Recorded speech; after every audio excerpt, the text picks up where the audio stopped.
Hello दोस्तों, नमस्कार। आज हम डेमन जारियाट्स की अद्भुत पुस्तक द आर्ट ऑफ फोकस की गहराई में उतरने जा रहे हैं। यह पुस्तक उन सभी लोगों के लिए एक मार्गदर्शक है जो आधुनिक जीवन की भागदौड़ में अपनी एकाग्रता खो चुके हैं और आप उसे वापस पाना चाहते हैं। जारियाट्स बताते हैं कि आज की दुनिया में जहां हर तरफ से जानकारी और डिस्ट्रैक्शन का सैलाब उमड़ रहा है, फोकस बनाए रखना किसी कला से कम नहीं है। यह सिर्फ ध्यान केंद्रित करने की क्षमता नहीं है दोस्तों, बल्कि यह उस क्षमता को विकसित करने और बनाए रखने का एक व्यवस्थित तरीका है जो हमें अपने लक्ष्यों को प्राप्त करने और अधिक प्रोडक्टिविटी जीवन जीने में हमारी मदद करता है। दोस्तों, पुस्तक इस बात पर जोर देती है कि फोकस कोई जन्मजात गुण नहीं है, बल्कि यह एक कौशल है जिसे सीखा और निखारा जा सकता है।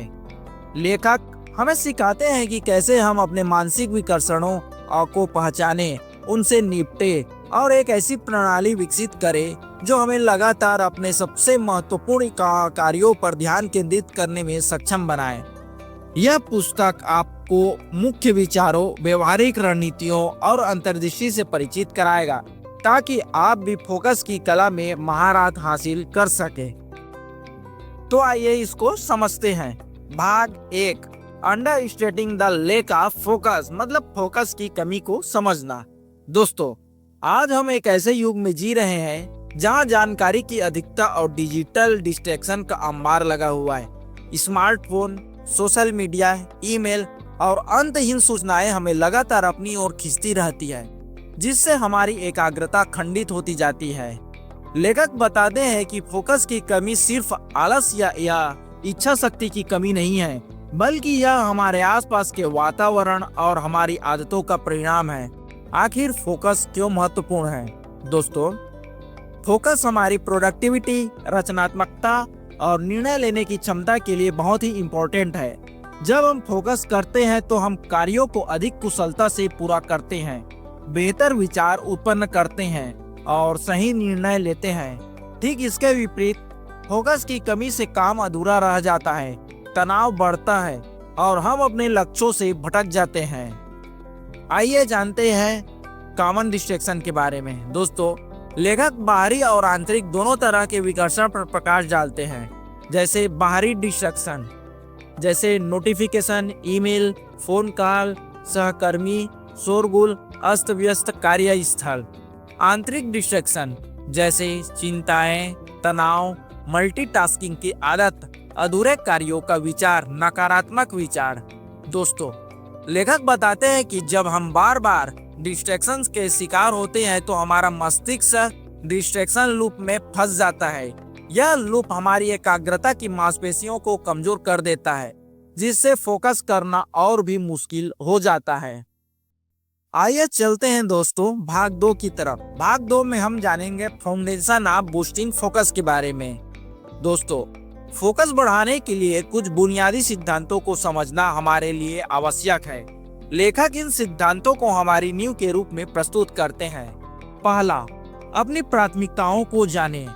दोस्तों, फोकस का पहला नियम यह है कि आपको पता होना चाहिए कि आप किस पर फोकस करना चाहते हैं। अपने लक्ष्यों और प्राथमिकताओं को स्पष्ट रूप से परिभाषित करें। What is my most important task? मेरा सबसे महत्वपूर्ण कार्य क्या है?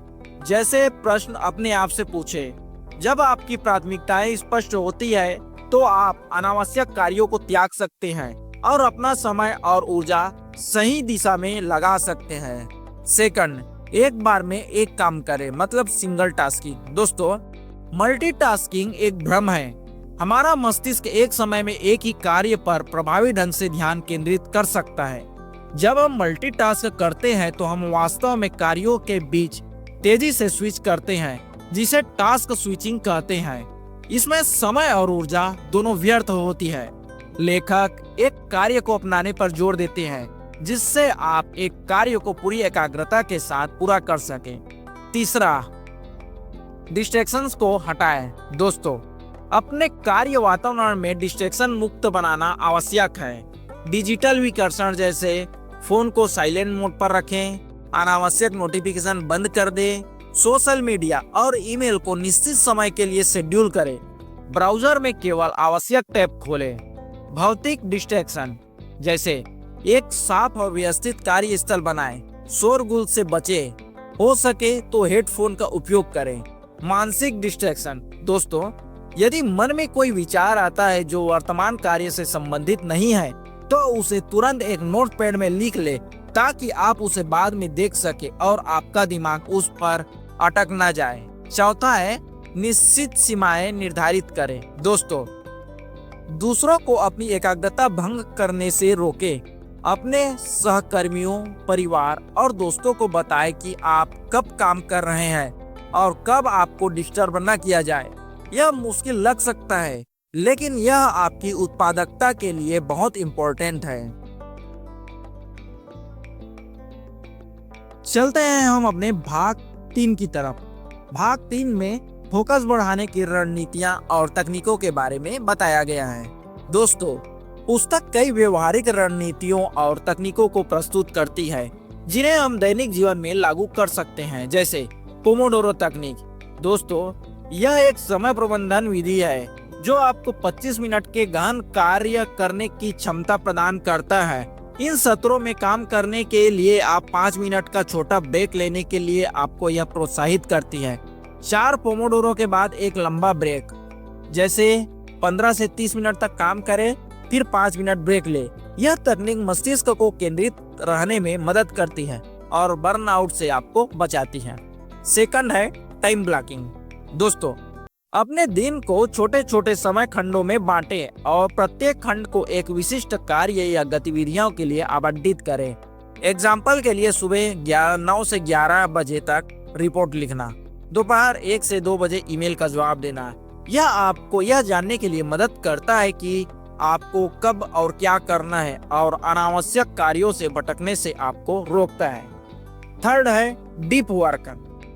दोस्तों, कैल न्यूपोर्ट की अवधारणा डीप वर्क से प्रेरणा लेते हैं। लेखक गहन, बिना किसी विकर्षण के काम करने के लिए समर्पित समय बनाने का सुझाव देते हैं। ये सत्र आमतौर पर 1 से 2 घंटे के होते हैं, जहां आप पूरी तरह से एक ही कार्य पर ध्यान केंद्रित करते हैं। इस दौरान सभी डिजिटल और बाहरी डिस्ट्रैक्शंस को पूरी तरह से बंद कर देना चाहिए। दोस्तों, अपनी ऊर्जा का प्रबंधन करें। दोस्तों, फोकस के लिए शारीरिक और मानसिक ऊर्जा का सही स्तर महत्वपूर्ण है, जैसे पर्याप्त नींद। लेखक नींद के महत्व पर जोर देते हैं। पर्याप्त नींद फोकस और संज्ञानात्मक कार्यप्रणाली के लिए आवश्यक है। स्वस्थ आहार, पौष्टिक भोजन मस्तिष्क को ऊर्जा प्रदान करता है। नियमित व्यायाम, शारीरिक गतिविधियां मानसिक स्पष्टता और एकाग्रता को बढ़ाती है। ब्रेक लेना, हर घंटे या 2 घंटे में छोटे ब्रेक लेने से मस्तिष्क को आराम मिलता है और फोकस को रीसेट करने में आपकी मदद मिलती है।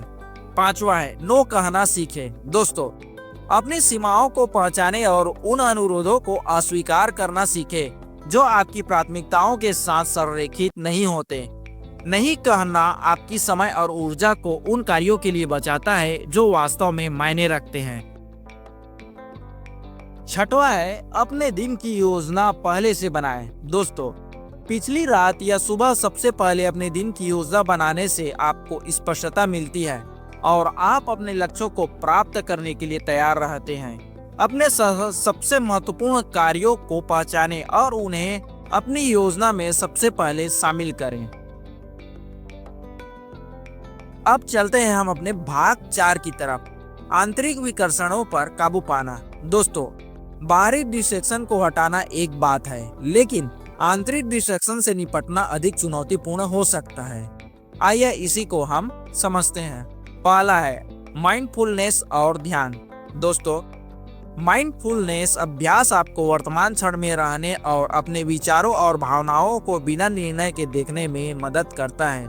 नियमित ध्यान से आपकी एकाग्रता की मांसपेशियां मजबूत होती है और आप अपने विचारों पर नियंत्रण सीख सकते हैं, जिससे आपको मानसिक भटकाव कम होता है। सेकंड है विचलित करने वाले विचारों का प्रबंधन करें। दोस्तों, जब कोई विचलित करने वाला विचार मन में आए तो उसे तुरंत एक बफर पैड या नोटबुक में लिख ले।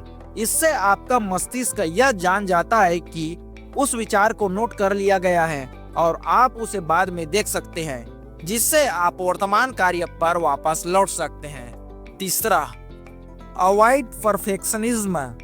दोस्तों, अक्सर हम किसी कार्य को शुरू करने या पूरा करने के लिए इसलिए देर हो जाते हैं क्योंकि हम पूर्णता के लिए या परफेक्शन के लिए प्रयास करते रहते हैं। लेखक पर्याप्त अच्छा मानसिकता अपनाने का सुझाव देते हैं। शुरुआत करें और कार्य को पूरा करें, भले ही वह शुरुआत में सही ना हो, आप हमेशा बाद में सुधार कर सकते हैं। दोस्तों, चौथा है मैनेज मोटिवेशन। दोस्तों, कभी कभी फोकस की कमी मोटिवेशन की कमी के कारण होती है। अपने बड़े लक्ष्यों को छोटे मैनेजेबल चरणों में तोड़े। प्रत्येक छोटे कार्य को पूरा करने के लिए अपनी प्रगति का जश्न मनाएं। यह आपको मोटिवेट रखता है। अब चलते हैं हम अपने भाग 5 की तरफ। एक फोकस उन्मुख जीवन शैली का निर्माण। दोस्तों, फोकस सिर्फ कुछ तकनीकों का उपयोग करने से नहीं आता, यह एक जीवन शैली है। आदतें बनाएं। दोस्तों, लेखक बताते हैं कि फोकस बढ़ाने वाली रणनीतियों को आदतों में बदलना आवश्यक है।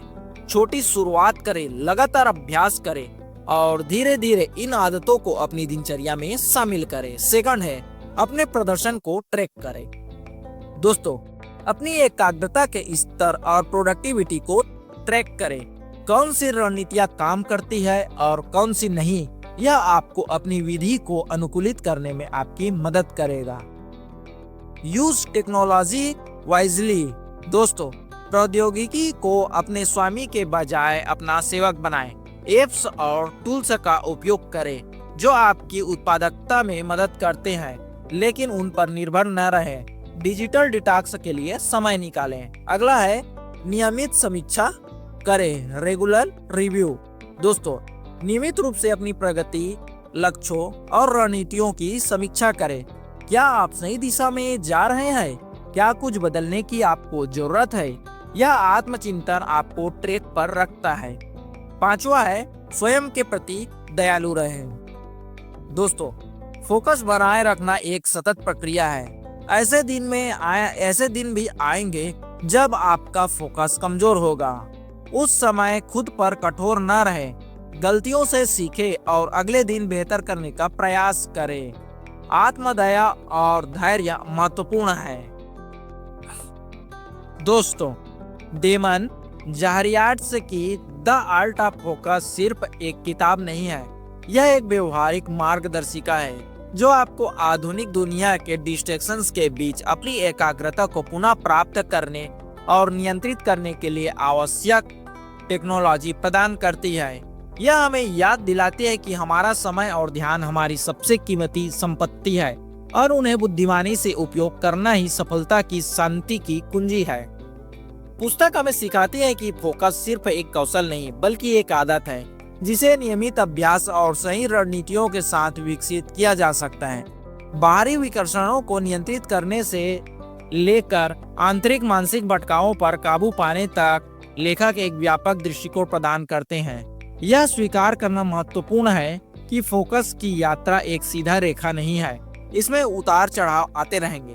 महत्वपूर्ण यह है कि आप लगातार प्रयास करते रहें, अपनी विधियों को समायोजित करें और स्वयं के प्रति धैर्य रखें। इस पुस्तक के सिद्धांतों को अपनाकर आप न केवल अपनी प्रोडक्टिविटी बढ़ा सकते हैं बल्कि आप अपने जीवन में अधिक उद्देश्य, स्पष्टता और शांति भी पा सकते हैं। तो आज से ही फोकस की कला का अभ्यास शुरू करें दोस्तों, और देखें कि कैसे यह आपके जीवन को बेहतर बनाता है। आपकी एकाग्रता ही आपकी शक्ति है, इसे पहचानें, विकसित करें और इसका बुद्धिमानी से उपयोग करें। तो दोस्तों, यह बुक समरी आपको कैसे लगा हमें कमेंट करके जरूर बताएं। अगर यह बुक समरी आपको अच्छा लगा हो तो हमारे चैनल को सब्सक्राइब और वीडियो को लाइक जरूर करें, और अगला बुक समरी किस वीडियो पर बनाया जाए इसके लिए हमें कमेंट करके जरूर बताएं।